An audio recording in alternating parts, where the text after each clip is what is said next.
Bienvenidos a los podcasts de repaso del Centro Estudiantes para este ingreso 2020. ¿Entendiste la ecología de las pantallas de Francisco Alvarelo?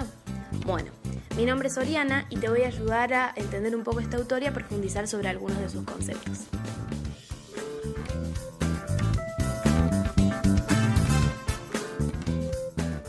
Este texto pertenece a Francisco Alvarelo. Cosas importantes de Francisco Alvarelo, para ir adentrándonos un poco en el autor y comprender también el porqué de su escritura, es que es comunicador social con orientación en periodismo y que después realizó un doctorado en comunicación social, así como también tiene realizado un posgrado en redes digitales y recursos de Internet. Es también aprendiz de alguna forma, o uno de sus referentes académicos y teóricos es Scolari, que también integra el corpus de lectura de la cátedra, y de hecho será Scolari quien escribe el prólogo del texto que tenemos en el corpus. Para empezar, es importante identificar que el texto de Alvarelo fue publicado en el año 2019 y que el fragmento que tenemos incorporado en el apunte es únicamente el primer capítulo de un libro que se llama Lectura Transmedia, Leer, Escribir, Conversar en el Ecosistema de las Pantallas, que fue publicado en Buenos Aires en la editorial Ampersand. El capítulo en el que nos vamos a adentrar se llama Hacia una ecología de las pantallas. Para empezar un poco con lo que es el capítulo, es importante identificar primero que tiene un prólogo, como bien dije, que fue redactado por Scolari.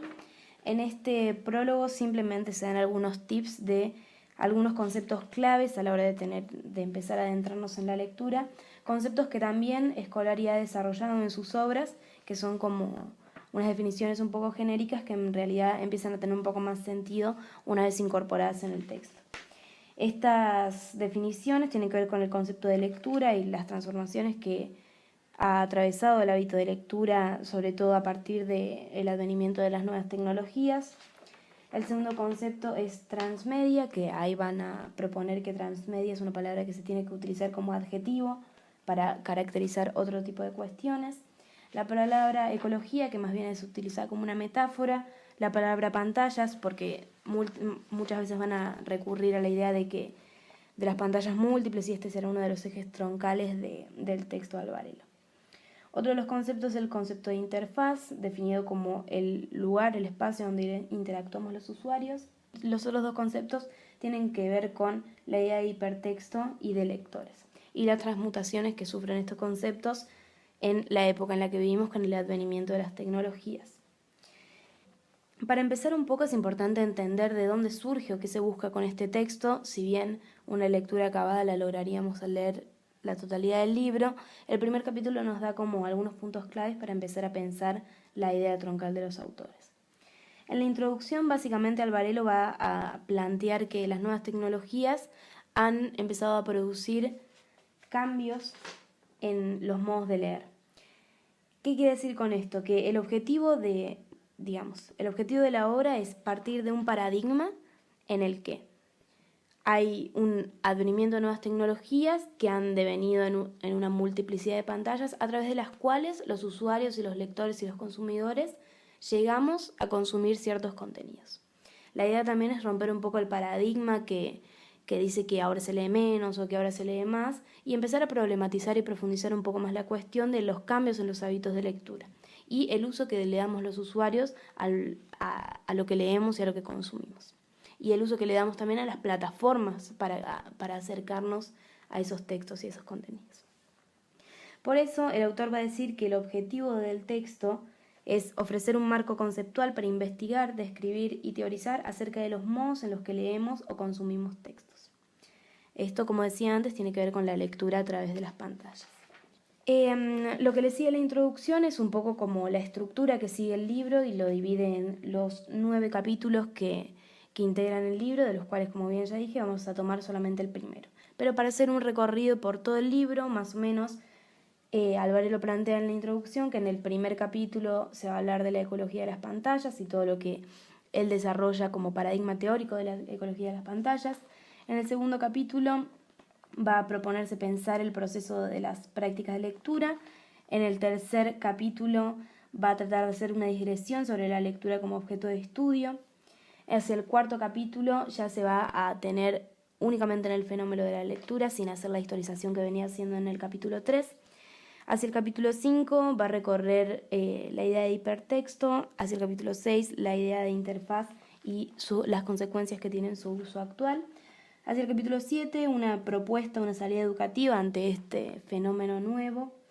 En el capítulo 8 se centrará en la lectura transmedia y en el capítulo 9 apunta o avanza o hace una propuesta hacia un alfabetismo, una alfabetización transmedia, como una propuesta también pedagógica para incorporar en no solo nuestros planes de estudio, sino también como a la hora de dar clase y a la hora de incorporar conocimientos. Finalizada la introducción, vamos a ir ya directamente al capítulo 1. Como bien ya dije, se llama Hacia una ecología de las pantallas. Hacia el principio vamos a ver que hay una cita de Israel Márquez, que es español, periodista, y van a tomar la cita de él, que dice que la pantalla del móvil es el mejor resumen de la lógica McLuhaniana del medio que contiene siempre los otros medios. Para que agreguen un poco de información ahí cuando dice McLuhaniana está refiriéndose a Marshall McLuhan, que después en el texto va a ser retomado como uno de los teóricos importantes en lo que es este campo. Para empezar un poco, la primera parte que se pregunta por qué una ecología de las pantallas, ahí en realidad lo que está queriendo hacer es esto que decíamos antes de una ruptura del sentido común, de que antes se leía mal o de que ahora se lee mal y que ahora se lee menos, sino como profundizar un poco más en estos temas y proponer un abordaje un poco más complejo que verdaderamente comprenda la diversidad de medios y dispositivos de lectura y la diversidad de formas que tenemos los usuarios de apropiarnos del texto que estamos consumiendo a través de esas nuevas pantallas y nuevos medios. En ese sentido, cuando habla de ecología de las pantallas, el autor está queriendo hablar de un ecosistema de pantallas, de un espacio, de un ambiente en el que conviven una multiplicidad de pantallas a través de las cuales los usuarios consumimos contenido. En ese sentido, apuntar que va a ser como una diferenciación entre una imagen fija y lo que llama flujo, justamente porque va a decir que la dinámica de funcionamiento de estas pantallas no es analizable o estudiable si pretendemos estudiarlas en la movilidad, sino justamente en su funcionamiento, y en un funcionamiento tan dinámico que sería muy difícil comprender si no estuviera justamente en funcionamiento. Por eso no se podría hacer como un recorte de la realidad para estudiar las pantallas, porque su riqueza radica justamente en la utilidad que le damos justamente en este momento y para las prácticas cotidianas y para las prácticas de consumo de textos y de contenidos. Después va a pasar al subtítulo que dice la actualidad de la ecología de los medios. Ahí va a citar a Marshall McLuhan, como decía antes, que dice que a principios de la década de los 60 va a ser el primero que empieza a pensar un poco sobre el concepto de ecología de los medios. Y va a pensar el concepto de una forma dual, si se quiere, de una forma como entendida como dos aspectos. Cuando decimos ecología de los medios, retomando a este autor, está hablando en realidad de dos interpretaciones. Primero, entendiendo los medios como ambientes y segundo, entendiendo a los medios como especies. En ese sentido, cuando hablamos de medios como ambientes, quiere decir que cada medio de alguna forma constituye y construye su propio ambiente y de esta forma moldea la cultura que se está desarrollando a su alrededor. Esto quiere decir que los medios terminan afectando a los sujetos que los utilizan y que de alguna forma los efectos que causan dichos medios empiezan a ser difíciles de identificar porque no suceden en un nivel consciente, sino que se empiezan a incorporar en la vida de los usuarios y de los individuos de manera muy natural y sin encontrar resistencia alguna. Es por eso que también va a decir en un momento que se empieza a volver como invisible el medio, porque empieza a formar parte de la vida de los usuarios con tanta naturalidad que ni siquiera tenemos la posibilidad de identificar que hay un medio operando en nuestras formas de consumir y de leer textos y contenidos. La segunda interpretación de la ecología de los medios tiene que ver con esto que decía antes de los medios como especies, entendiendo que los medios de alguna forma, así como las especies, se relacionan y compiten entre sí. Esto se relaciona mucho con la idea de coevolución que va a desarrollar más adelante el autor, pero básicamente es esto, que los medios están constantemente interactuando entre sí y que de alguna forma esa interacción condiciona el devenir de los medios. Es por eso que el hecho de que los medios estén interactuando entre sí, tanto los medios viejos, entre muchas comillas, como los medios nuevos, no quiere decir que los medios viejos tengan que desaparecer o tengan que morir.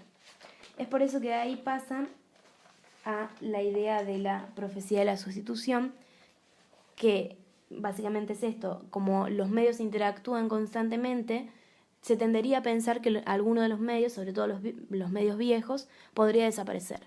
Pero no, ahí el autor va a refutarle esta profecía de la sustitución, diciendo que los medios viejos son tan importantes como los nuevos porque justamente la riqueza reside en la interacción y no que uno sustituya a otro. Y va a decir que esta profecía no puede cumplirse, esta profecía de sustitución no puede cumplirse porque hay dos errores en el paradigma. Pensar que un medio puede sustituir a otro lleva consigo la idea de dos cosas que están erradas. La primera es pretender o creer que el medio nuevo es exactamente igual al medio viejo y que por ende puede hacer lo mismo que su antecesor y que por ende puede sustituirlo. Eso es recaer en un error. Y también el segundo error tiene que ver con pensar que el medio nuevo no va a presentar diferencias en la forma de ofrecer el contenido al usuario. Tal vez el usuario sigue eligiendo el medio viejo por el modo en el que lo presentaba el medio viejo. Por eso es muy importante la interacción y por eso de alguna forma todos los medios terminan constituyendo un ecosistema, que es una de las ideas troncales de la ecología de las pantallas.